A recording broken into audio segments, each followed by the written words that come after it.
Kia key fobs provide keyless entry and remote functions for your vehicle. To open the fob and replace the battery, first locate the release button, typically found on the back or side of the fob near the key ring loop. Use a small tool like a paperclip or screwdriver tip to firmly press the button.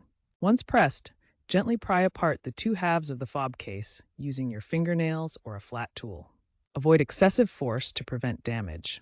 The case will split along a seam, revealing the internal components. This process is simple and reversible, allowing easy access to the battery. With the key fob open, carefully remove the old CR2032 battery, noting the orientation with the positive side up. Insert the new CR2032 battery in the same orientation, ensuring it is securely seated. Snap the two halves of the fob case back together until they click into place. Test the fob by pressing the buttons to confirm functionality.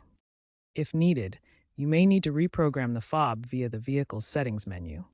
Note that Kia's newer models are moving towards digital keys via smartphone integration, reducing reliance on physical fobs, though batteries are still used as backups. Remember to check your Kia's manual for specific instructions related to your model.